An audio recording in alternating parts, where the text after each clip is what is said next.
اب آئیے رسالت کے تعلق سے ان کے کیا معاملات ہیں، نبوت کے تعلق سے ان کے جو عقیدے ہیں وہ تو میں آگے پیش کرتا ہوں، لیکن پہلے ایک تھوڑی سی ایک اصطلاحی بات پیش کر دوں کہ جس طرح اللہ پر ایمان لاتے ہیں ہم اس طرح انبیاء پر بھی ایمان رکھتے ہیں نبی ہونے کی حیثیت سے، اور جتنے انبیاء دنیا میں تشریف لائے جن کی تعداد اللہ ہی بہتر جانتا ہے، ہم تمام اللہ کے نبیوں پر ایمان رکھتے ہیں، اور شریعت نے ہمیں یہ حکم نہیں دیا کہ ہم ہر نبی کو نام بنام جانیں اور پھر نام بنام ایمان لائیں۔ ہم صرف اجماعی طور پر مجموعی طور پر یہ کہہ دیتے ہیں کہ جتنے اللہ کے نبی ہیں سب پر ہمارا ایمان، اور شریعت کا قانون اور قاعدہ یہ ہے کہ نبی جو ہے ان پر ایمان لانا بھی ضروریات دین میں سے ہے، اور جو غیر نبی ہے ان کو نبی ماننا یہ بھی کفر ہے۔ کسی کے نبی ہونے کے لیے نص قطعی چاہیے، قطعی دلیل ہو تو ہی اس کو نبی کہا جائے گا، جس کا ذکر قرآن میں ہو یا کتابوں میں ہو یا حدیث میں ہو، اور جن کے بارے میں ذکر نہیں ان کے بارے میں ہم زبان کو خاموش رکھتے ہیں، ہم صرف یہ کہتے ہیں آمنت باللہ و ملائکتی و کتبہ و رسولہ۔ ہم جتنے اللہ کے فرشتے سب پر ایمان رکھتے ہیں، جتنی اللہ کی کتابیں اس پر ایمان ہے، جتنے اللہ کے رسول اور انبیاء سب پر ہمارا ایمان ہے۔ مگر ابھی پچھلے دنوں سے کچھ یہ کوششیں ہو رہی ہے کہ کچھ ہندوؤں کو راضی کرنے کے لیے، غیروں کو خوش کرنے کے لیے، تاکہ دال روٹی اور پاپی پیٹ کا سوال ہے وہ راضی ہو جائے، تو ایسے لوگ جن کو کبھی کسی عالم نے نبیوں میں شمار نہیں کیا، جن کے بارے میں قرآن میں کچھ نہیں، حدیث میں کچھ نہیں، یہ کھینچ تان کے ان کو نبیوں میں لانے کی کوشش کر رہے ہیں، اور غیر نبی کو نبی ثابت کرنے کی کوشش کر رہے ہیں، جبکہ کسی کے نبی ہونے کے لیے نص قطعی سے دلیل چاہیے، مگر یہ ظن اور گمان کی بنیادوں پر معاذ اللہ کچھ ایسی ہستیوں کو نبی بتاتے ہیں جن کا نبوت سے کوئی تعلق نہیں ہے۔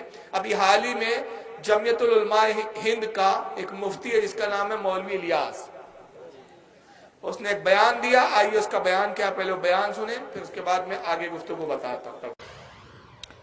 جماعت علماء کے مفتی محمد الیاس نے ایک حیران کرنے والا بیان دیا ہے۔ ایودھیا میں محمد الیاس نے کہا کہ بھگوان شنکر مسلموں کے پہلے پیغمبر ہیں، اور اس بات کو ماننے میں مسلمانوں کو کوئی گریز نہیں ہے۔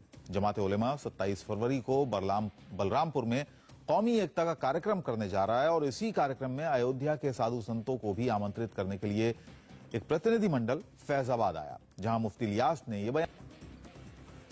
ہمارے دھرم کی شروعات لوگ سمجھتے ہیں کہ ہمارا دھرم جو ہے وہ مکے مدینے سے آیا ہے، غلط ہے یہ۔ ہمارے دھرم کی شروعات یہیں ہندوستان سے ہوئی ہے۔ شنکر جی وہاں لنکا میں آئے تھے، وہ ہمارے دھرم کے اسلام دھرم کے سب سے پہلے پروفٹ ہیں، وہ ہندوستان میں آئے تھے۔ یہ ہمارا جنم بھومی بھی ہے، ہمارا دھرم بھومی بھی ہے، اس لیے ہم کو اس سے پیار ہے۔ سارے جہاں سے اچھا ہندوستان ہمارا بھائی ہے۔ شنکر و پاروتی بھید بھاؤ دور ہو، شنکر و پاروتی، ہاں شنکر جی ہمارے باپ ہیں، شنکر کہیے، چاہے ان کو آدم کہیے، چاہے منو کہیے، لیکن ایک واستوکتا ہے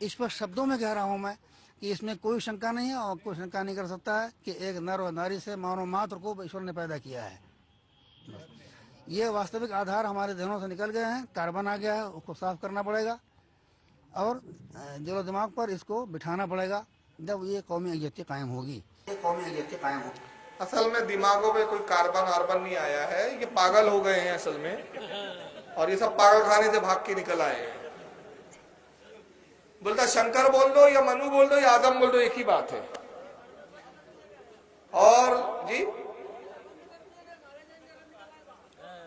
اچھا چلیے بہرحال ابھی میں آپ کو ایک چیز نہیں دکھانے والا ہوں، ابھی دیکھتے جائیے، آپ اس کو دیکھ کے بہت تعجب کیجیے۔ ابھی تو بہرحال میں کہہ رہا تھا، تو دماغ میں ان کے کاربن چڑھ گیا ہے، اور یہ کہتے ہیں کہ اس کو صاف کرنا پڑے گا۔ صاف اپنے دماغ کا کیجیے جناب۔ شنکر ان کے ابا ہے، اب پاروتی ان کی امی ہے، تو جب تم نے ابا اور امی چن لیے تو پھر خود ہی تو بتا دیا کہ اسلام سے اور ہم سے تمہارا کوئی تعلق ہی نہیں ہے، کیونکہ ہمارا مذہب تو الحمدللہ مکہ مدینے والا ہے۔ تم نے کہہ دیا ہمارا مذہب وہ والا ہے ہی نہیں، مکہ مدینے والا، تو ہم بھی تو یہی سمجھا رہے 150 سال تھے کہ تمہارا مکہ مدینے والا مذہب ہے ہی نہیں، یہی تو سمجھا رہے ہم بھی۔ لیکن قوم ہے کہ سمجھنے کو تیار نہیں ہے. اس جاہل کو یہ بھی نہیں معلوم ہندو دھرم کے اعتبار سے 3 بھگوان مانے جاتے ہیں ہندو دھرم کے اکارڈنگ ٹو ہندوازم. ایک شنکر، دوسرا وشنو، تیسرا برہما. وشنو کو یعنی شنکر کو، وشنو جو ہے وہ اوتار لیتا ہے ان کے یہاں. رام کرشن جتنے بھگوان ہیں سب وشنو کے اوتار مانے جاتے ہیں. اور شنکر جو ہے وہ کبھی اوتار نہیں لیتا، وہ ان کے خدا کے تصور میں ہے. معاذ اللہ، شنکر کو خدا مانتے ہیں. وہ آدم ہے ہی نہیں کہ اس کی اولادیں ہو اور یہ ہو، وہ دنیا میں آتا ہی نہیں، اوتار ہی نہیں لیتا. باقی سب دوسرے بھگوان کو کیا اوتار ہے، لیکن جناب نے اس کو لا دیا. اب نتیجہ کیا ہوا، ہندوؤں نے بھی اس کے بیان پہ کھلی اڑائی. کہا ویسے تیرے باپ دادا کا پتہ نہیں تھا، تو ہمارے باپ دادا کو کیوں اپنا باپ دادا بنا رہا ہے. انہوں نے بھی دھتکار کے بھگا دیا. اب تبلیغی جماعت والوں نے اور دیوبندیوں نے کیا کہنا شروع کیا، مذاق اڑا کے صاحب یہ مفتی پاگل ہو گیا ہے، جماعت پاگل ہو گئی. تو انہوں نے کہا بھائی ایسا ہے، وہ اس کا اپنا ذاتی بیان ہے، دیوبند کا کوئی ایسا عقیدہ نہیں ہے. یہ اصل موضوع جو میں بتا رہا ہوں آج. ہم اس سے بری ہے، وہ دیوبندی مفتی کا اصل معاملہ ہے. تو آج میں بتانا چاہتا ہوں یہ ان کی جماعت میں سب پورے پچھلے بھی سر پھرے تھے، ان کا بھی یہی عقیدہ چلا رہا ہے. آئیے میں اب اس کے تعلق سے کچھ چیزیں دکھاتا ہوں آپ کو. یہ کتاب ہے تذکرۃ الرشید. رشید احمد گنگوئی کے حالات پر یہ کتاب لکھی گئی. لکھنے والے مولوی عاشق الہی ملٹی ہے، یہ دونوں دیوبند کے عالم ہیں. اور رشید احمد گنگوئی ان کے بہت بڑے بزرگ ہیں جن کو یہ اپنے زمانے کا غوث عالم کہتے ہیں.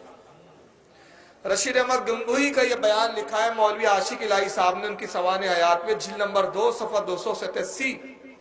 کہتے ہیں کہ اسی ضمن میں حضرت امام ربانی نے، حضرت امام ربانی یعنی مولانا قاسم نانوتوی، رشید احمد گنگوئی یعنی مولانا رشید احمد گنگوئی نے ارشاد فرمایا کہ رام اور کنہیا اچھے لوگ تھے. پچھلوں نے کیا بنا دیا. یعنی یہ تو رشید احمد گنگوئی بھی کہے آئے ہیں کہ رام اور کنہیا کون تھے، اچھے لوگ تھے، نیک لوگ تھے. چلو ابھی تو نیک کا اچھا کہا، نبی نہیں کہا. لیکن آئیے اب دوسری کتاب دیکھیں. یہ کتاب ہے تفہیمات. اس کی جلد نمبر 1 ہے. یہ لکھی بھی ہے ابو عالم مودودی صاحب کی، جو جماعت اسلامی کے فاؤنڈر تھے. 7 سال یہ تبلیغی جماعت میں رہے تھے. یہ بھی دیوبند سے تعلق. 7 سال تبلیغی جماعت میں کام کیا. آخر میں مولوی الیاس صاحب اور تبلیغی جماعت کے کچھ لوگوں سے ان کی جمی نہیں، تو لڑ جھگڑ کے یہ الگ ہوئے اور انہوں نے اپنی ایک الگ جماعت بنائی. اس کا نام رکھا تھا جماعت اسلامی. لہذا انہوں نے کتاب لکھی تفہیمات. اس کا صفحہ نمبر 124 ہے. صفحہ 124 پہ وہ کہتے ہیں کہ سب جگہ اللہ کے رسول اللہ کی کتابیں لے کر آئے ہیں. سب جگہ اللہ کے رسول اللہ کی کتابیں لے کر آئے ہیں، اور بہت ممکن ہے کہ بودھ، کرشن، رام، کنفیوزسٹ، زردشت، مانی، سقراط، فیثاغورس وغیرہ ہم انہی رسولوں میں سے ہو. کتنوں کو رسولوں میں شامل کیا.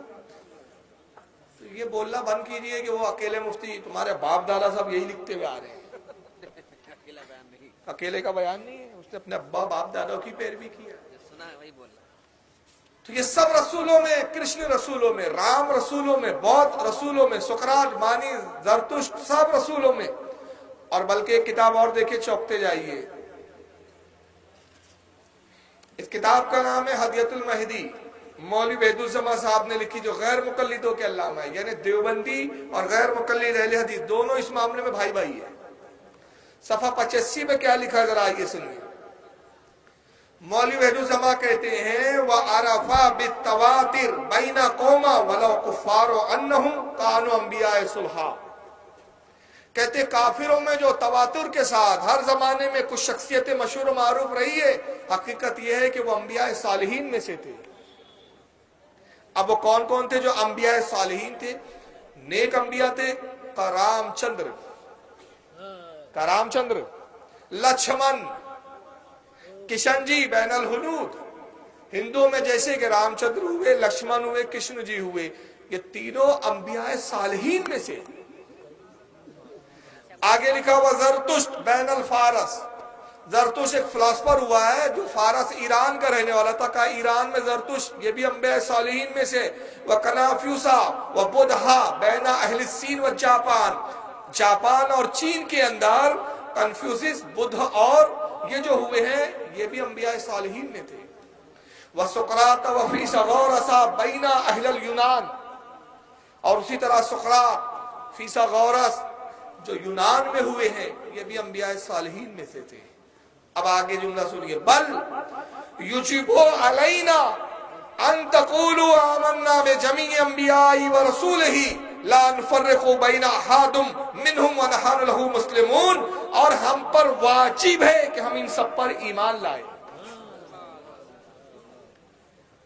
بل یجب، ہم پر بلکہ واجب ہے، رام پر ایمان لائے، کرشن پر ایمان لائے، لکشمن پر ایمان لائے۔ خدا کی قسم نہ ان کی توحید ٹھیک ہے، نہ ان کی رسالت کا اقرار ٹھیک ہے، ان کی فہرستوں میں کچھ کا کچھ ہے۔ اور رسول اللہ جو حقیقی انبیاء ہیں ان کی تو توہینیں کرتے اپنی کتابوں میں، اور جن فرضی جو لوگ تھے جن کے وجود کا بھی پتہ نہیں ان کو نبیوں میں شامل کرتے ہیں۔ معاذ اللہ، ہم پر واجب ہے کہ ہم ان پر ایمان لائیں۔ اور اس کے بعد کیا کہے؟ کہتا ہے انا تقول، اور ہم یہ کہتے ہیں، اقرار کرتے ہیں کہ آمنا بجمیع انبیاء ورسولہ، ہم تمام ان انبیاء پر ایمان رکھتے ہیں، لا نفرق بین احد منہم ونحن لہ مسلمون، اور ہم نبی ہونے میں ان میں کوئی فرق نہیں کرتے۔ جیسے رسول اللہ کو نبی مانتے ویسے انہیں بھی ہم نبی مانتے ہیں، جیسے عیسیٰ مسیح کو نبی مانتے ویسے انہیں بھی ہم نبی مانتے ہیں، تبھی ہم مسلمان ہیں۔ اب یہ تو پچھلی کتابیں تھی، یہ بات ذاکر نائک بھی بولتا ہے، اس کی بھی زبان۔ اسی لیے وید اگر خدا کی کتاب تھی اس وقت کے لیے تھی، ان لوگ کے لیے تھی۔ آج ہمیں ماننا چاہیے آخری کتاب قرآن مجید۔ اسی طریقے سے ایک شخص نے مجھ سے پوچھا تھا کیا ہم مان سکتے ہیں کہ شری رام اور شری کرشن خدا کے بھیجے پیغمبر ہے؟ قرآن میں آتا ہے سورہ فاتر سورہ نمبر 35 آیت نمبر 24 میں کہ اللہ نے ہر قوم کے پاس ایک پیغمبر بھیجا ہے۔ نام سے صرف 25 پیغمبروں کا ذکر ہے قرآن میں۔ تو اگر کوئی شخص مجھ سے پوچھتا ہے کہ شری کرشن یا شری رام کیا پیغمبر ہو سکتے ہیں خدا کے، تو میں یہ کہہ سکتا ہوں کیونکہ ان کا نام قرآن میں موجود نہیں ہے، ہو بھی سکتے ہیں نہیں بھی ہو۔ یہ پاگل پن دیکھو، قرآن میں نام موجود نہیں ہے تب بھی ہو سکتے، نہیں بھی ہو سکتے، ہو بھی سکتے۔ تو یہ ہو سکتے ہیں کس بنیاد پہ کہہ رہا ہے؟ ظن و گمان کی بنیاد پر، اور ظن و گمان کی بنیاد پر کسی کو نبی نہیں کہا جا سکتا، یہ ان کے عقیدے ہیں۔ یہی وجہ ہے